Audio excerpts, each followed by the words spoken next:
ফিরে এলাম বিরতির পর। এবার যেদিকে আমরা চোখ রাখবো, এনসিসি থানার অন্তর্গত বিভিন্ন জায়গায় চুরির ঘটনা হচ্ছে লাগাতার এবং সেই কারণেই সাধারণ মানুষ রীতিমতো অতিষ্ঠ।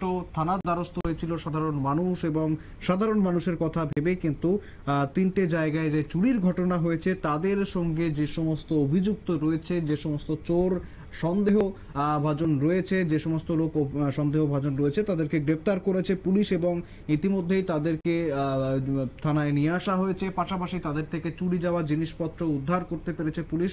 ঠিক কি জানা যাচ্ছে একবার শুনবো প্রথমে। 5 তারিখ নালপুর ঘর থেকে চোরদল হানা দিয়ে বিভিন্ন জিনিস চুরি করেছে। সিগারেট, গোল্ডেন অর্নামেন্টস এবং অন্যান্য সামগ্রী চুরি করেছে এবং ওনার সিসিটিভি ফুটেজ অনুসারে আমরা চাইতে কয়েকজন চোরকে শনাক্ত করা হয়।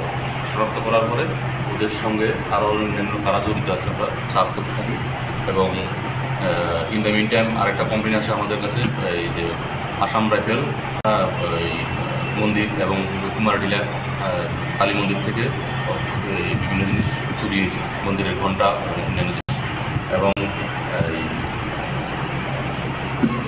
হুজুরবাগান এলাকা থেকে ব্যাটারি চুরি হয়েছে। তো সবগুলি তদন্ত করতে গিয়ে সেটা আমরা ওই এটা তদন্ত করতে গিয়ে চোরের দলকে আমরা ধরি এবং তাদের কাছ থেকে আমরা এই সামগ্রীগুলি উদ্ধার করি। জলের ট্যাপ উদ্ধার করি, স্টিলের জলের ট্যাপ,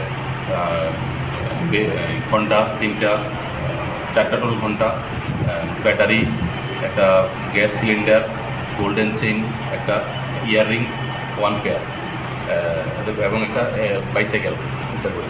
উদ্ধার করার পরে যদিও এইগুলি ওদের স্বীকারোক্তি মূলে আমরা যেই ওরা বিক্রি করে যার কাছে একজন নাম হল গিয়ে রাকেশ সরকার, রাধানগর এলাকার, ওর দোকানে গিয়েই আমরা মূলত এই ওয়াটার চুরি সামগ্রীগুলি আমরা তাদের উদ্ধার করি এবং আমরা টোটাল মোট 9 জনকে আমরা উদ্ধার করি। রাকেশ সরকার সহ টোটাল 9 জন চোর আমরা গ্রেপ্তার করি আমরা থানাতে নিয়ে আসি এবং আজকে আমরা মাননীয় আদালত প্রদান করব।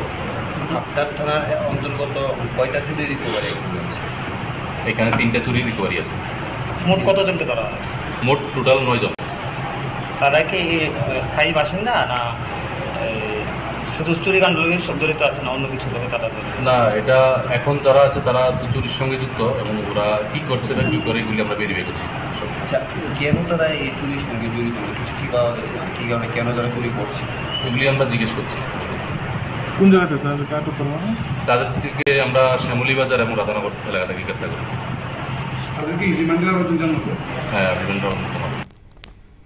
একেবারে শুনলেন ঠিক পুলিশ কি জানাচ্ছে। ইতিমধ্যেই 9 জনকে আটক করা হয়েছে অভিযুক্ত সন্দেহে এবং তাদের কাছ থেকে কিন্তু চুরি যাওয়া, খোয়া যাওয়া সেই জিনিসপত্র উদ্ধার করতে পেরেছে পুলিশ এবং তাদের বিরুদ্ধে আইন অনুরূপ ব্যবস্থা নেবেন বলে জানিয়েছেন পুলিশ আধিকারিকরা। ফিরে আসছে একটি বিরতির পর, সঙ্গে থাকুন।